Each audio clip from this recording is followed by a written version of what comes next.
Hello, welcome to Cynical Reactions. My name is Flex, and today we are checking out Shane Gillis's Monologue for Saturday Night Live, where he was famously fired from. I haven't done a comedy reaction in ages, and I haven't seen this one yet, so why not check it out? Thank you very much. I'm here. Most of you probably have no idea who I am. I was fired from this show a while ago, but don't look that up, please. If you don't know who I am, please don't Google that. It's fine. Don't even worry about it. I don't know. I probably shouldn't be up here, honestly. I should be home. I should be a high school football coach. That's what I should be. Like, God molded me perfectly to be a high school football coach / ninth grade sex education teacher. But that is what I want to be. That is, I can feel it. It's in. I honestly highly doubt that even if he wasn't a comedian, he would be more awkward as a sex ed teacher than our biology teacher was. Oh, Jesus. It's like these people who haven't done that in 50 years, then telling to children, basically, who haven't done it ever, for whom it's still weird and funny. It's just a total recipe for disaster. Oh God, no. It's like my true calling. And you feel, I can feel it, I'm getting older, it's passing me by. Like my biological clock is ticking on this stream. You know how like when a woman's biological clock is ticking, she sees like a baby in a stroller and is like, oh my God, your baby. Like that's how I am if I see like a big 15-year-old. I'm like, oh my God, look at the size of that kid. With the right coaching, that kid could be something special, I'm telling you right now.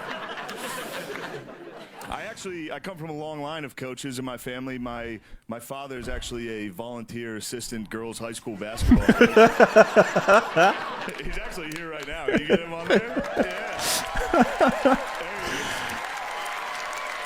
You have to find your niche. The volunteer assistant girls high school basketball coach. I thought it was funny. You don't think that's funny to bring my dad here to make fun of him for being a girls high school basketball coach? All right. I thought it was great. Never mind. Thought that was going to be a big hit here. Now my mom's up there with him. My mom, I'm not going to make funny.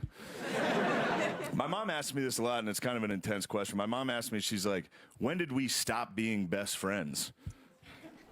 And she's right. We used to be best friends. You remember that when you were a little boy and you loved your mom and you thought she was the cool. You remember when you were gay? You remember when you were just Yeah, and also you didn't really know any other people. That helps. Gay little boy? Every little boy is just their mom's gay best friend. There's literally zero difference. I was gay for my mom. She would pick me up from school. I'd hop in the van. I'd be like, girl, tell me about your day. I thought she was cool. I would listen to her music. I'd be like, bam, bam, bam, bam, bam, bam. Let's go, girls. I never sung so low that I would listen to my mom's music. Dance for her. Just be like, look at my little dancer. Or my dad, for that matter.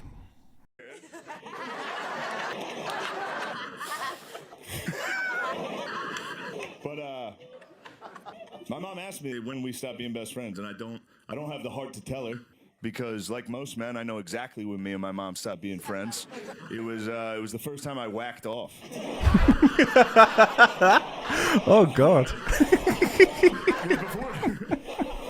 Oh God. Before that, you're like, oh, where's my mom? I love my mom. She's so cool. One night, you're like, when's that bitch gonna leave the house?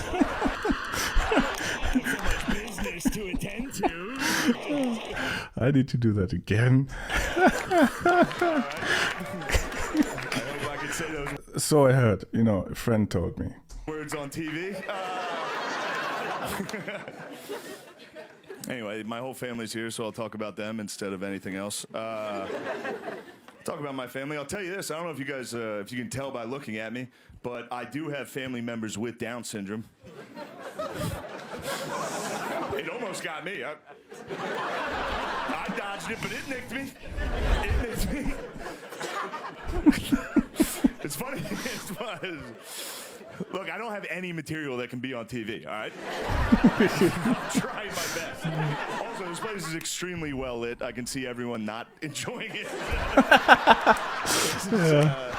Well, if it's a modern SNL crowd, yeah, they're not going to laugh about anything actually funny. You know, just the most nervous I've ever been. Don't clap now. Shut up. No, I brought up Down syndrome. You can always tell who's never been around Down. I mean, is anybody even really still a fan of SNL? Is that still a thing? I honestly don't know. If any Americans see this, let me know. if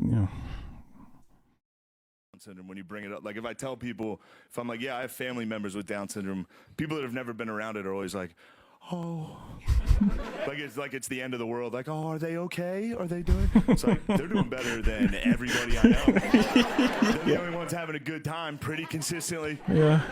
They're not worried about the election. They're having a good time. My niece has Down syndrome, and I thought that was going to get a bigger laugh. I thought we were like that fun here. But no, my niece has Down syndrome. It's a funny thing that happens when someone in your family has Down syndrome. It goes, my sister was pregnant, everybody was like very, very scared. And then once they come into your life, you realize that's easily the only good member of your entire family. It's crazy. And then your family gets like too proud. Like now, every single day in my family's group text, it's just pictures of my niece. And every day, somebody else in my family comments, she looks exactly like Uncle Shane. And I see it a little. And there's no denying it. She does. She looks like me with bangs. Just happy. But my niece's mother, she didn't know she could get pregnant, so. If you've never gotten a hug from a Down syndrome person, do it. Just take the day off because it's going to take a while, but it's going to be worth it. She foster cared and then adopted 3 black kids, and then she finally got pregnant, and now she has a kid with Down syndrome, and her husband is from Egypt. He's an Arab guy. You go over to their house, it's like getting in the craziest Uber pool you've ever been. It's crazy. Like, how did you guys meet? This is... Eclectic. My niece, one day, I'm not saying it's like something I'm looking forward to, but I think it'll be a nice thing for the whole country. I would say when my niece is probably in like 5th, 6th grade, out at recess, and some white kids out there like, hey, you're not allowed to play with us, you're retarded. And then 3 black kids come flying out of nowhere, just start wailing on that cracker.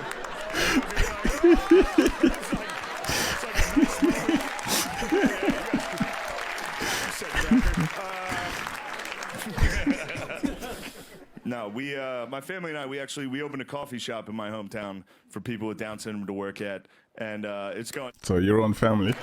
I didn't do it for the claps. I did it, it's going exactly how you'd think it would go.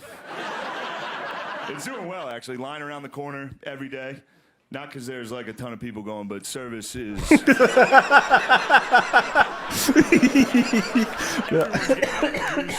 how to fix that problem. Oh God. There's one thing you notice though when you work with these guys, and it's funny. There's zero difference between us and them, and especially at work, there's no difference. Every day these dudes show up to work just. And you're like, what's your problem, dude? They're like, I hate this job so much. Oh, that was it. Oh. Sorry, I think that was quite loud. Yeah. I heard some negative voices about this. No, not real reviews because I didn't want to actually know what it was about. But I think the right people complained about this one. I guess SNL still has enough people watching for that to happen, for people to be outraged. All right, that was fun. I've seen some stuff from Shane Gillis, the Special Olympic stuff. And maybe not anything else. But I've seen that like 3 times. If you have any ideas, recommendations, thoughts, anything, let me know in the comments. Either way, if you watched this far, thank you very, very much. And I hope I see you next time. Bye.